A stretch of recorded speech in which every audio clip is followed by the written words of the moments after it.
money in politics was one of the main issues throughout the debate. In fact, that was the theme of the debate tonight in Los Angeles. And so I want to start off with one of the most spicy moments, and it involved Elizabeth Warren going after Buttigieg over his corporate fundraising. Take a look. So the mayor just recently had a fundraiser that was held in a wine cave full of crystals and served $900 a bottle wine. Think about who comes to that. He had promised that every fundraiser he would do would be open door, but this one was closed door.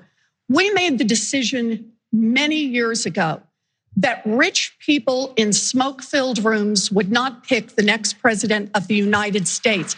Billionaires in wine caves should not pick the next president of the United States. Now, famously, Pete Buttigieg had a fundraiser in a wine cave, which actually sounds lovely if it's not a fundraiser for a presidential candidate. However, it's been hurting him.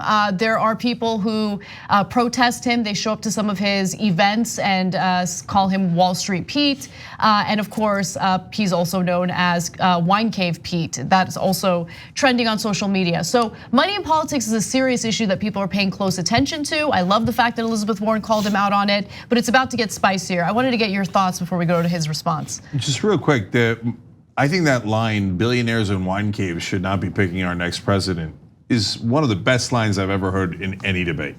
That's all. I mean, I couldn't agree more. It was not only critical, which there hasn't been too much of, even across all of the debates, but it was very specific. He obviously was expecting it because he had a couple of prepared responses, but I would have loved to have heard a lot more. So let's go to Pete Buttigieg's response. He did not take kindly to it, and I loved every moment of it. Take a look. According to Forbes magazine, I am literally the only person on this stage who's not a millionaire or a billionaire. So if this is important, this is the problem with issuing purity tests you cannot yourself pass.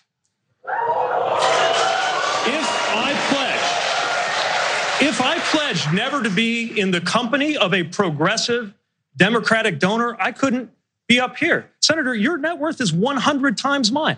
Now, supposing that you went home feeling the holiday spirit, I know this isn't likely, but stay with me, and decided to go on to PeteForAmerica.com and give the maximum allowable by law, $2,800. Would that pollute my campaign because it came from a wealthy person? No, I would be glad to have that support. We need the support from everybody who is committed to helping us defeat Donald Trump. So there is a huge scandal that was uncovered by our investigative reporter, Jonathan Larson. He is the head of our investigative reporting team. And I bring up his reporting because he found evidence that the white police officers in the South Bend Police Department were working with Pete Buttigieg's donors to convince Buttigieg to fire the town's first African-American police chief, and he did. And so I bring that up because money in politics absolutely influences the decision-making of our politicians, plain and simple. And so the argument that he made there was such a fake, bad faith argument. He tries to make, he's 37 years old. Yeah, Elizabeth Warren has more money than you. Besides which, I don't care about the net worth of these politicians. What I care about is what they're bringing to the table. Are they fighting aggressively to get money out of politics? Are they fighting aggressively to tax the wealthy their fair share?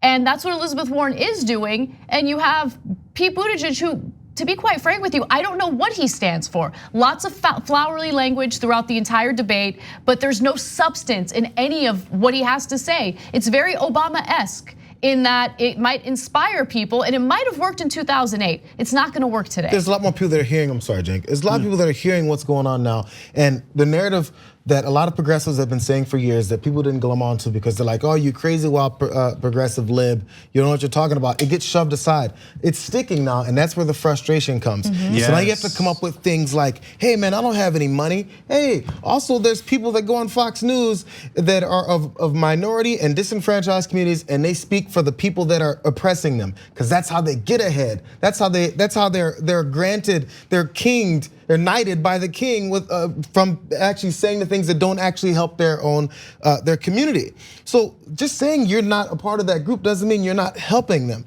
Hey, if we want to talk about it, I'm not sure if Peter's ever talked about situations when lobbyists help run Washington. When it comes from the NRA to the bank lobby to healthcare, any of that stuff, they come and they say, you remember how much money I gave you? This is not a secret. Hey, remember how much money we gave you? You're supposed to do what we told you to do. That's the way it works in all politics. Why would it suddenly not work as a presidential candidate when you say, I'm inviting all these people in, and after I have them all come in, I'm gonna tell them F off? No, you're not. Of course. That's not how this works. If you think that's how it works, then that means you also don't believe the Republicans are bought by the NRA, healthcare, and all these other lobbies that come and do exactly what we're saying is happening to you.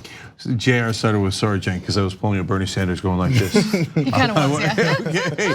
So look, to be fair to Pete Buttigieg, there's one thing I think that was misinterpreted there when he said, if you're feeling the holiday spirit, which isn't very likely, he didn't mean in terms of our holiday spirit. He meant in terms of the last part of the sentence where he said, give my campaign $2,800 on my website. That's not likely, okay? The New York Times will probably end it before the part about giving to the campaign. No, it's Buttigieg. They'll give full context. Okay, but seriously, finish that thought, right? So the problem isn't the $2,800.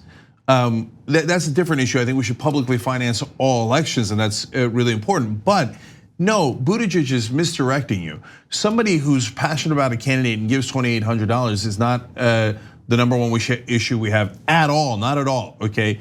It's that Buttigieg has bundlers. Yes. And the bundlers bundle $25,000 at a time, and oftentimes bundle many different $25,000 checks. And a lot of the bundlers are lobbyists or corporate executives.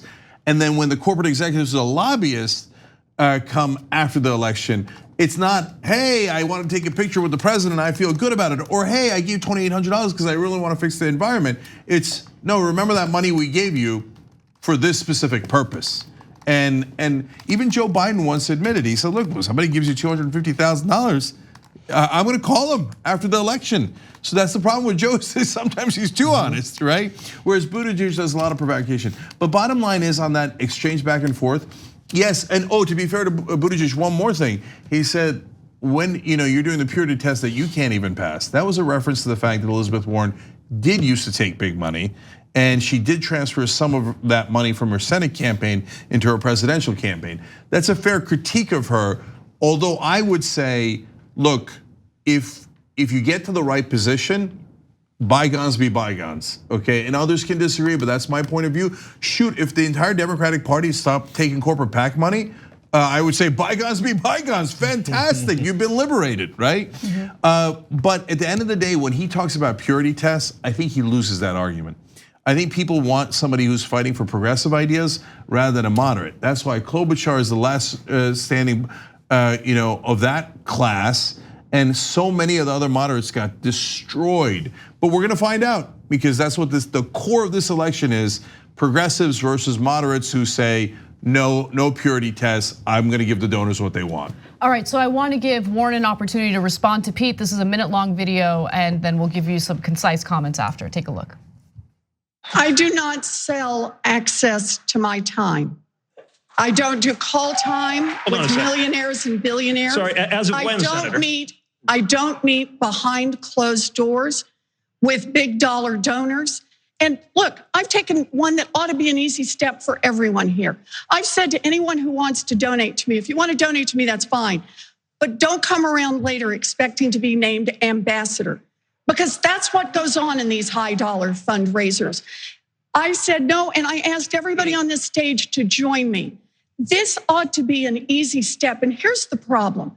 If you can't stand up and take the steps that are relatively easy, can't stand up to the wealthy and well-connected when it's relatively easy when you're a candidate, then how can the American people believe you're gonna stand up to the wealthy and well-connected when you're president and it's really hard?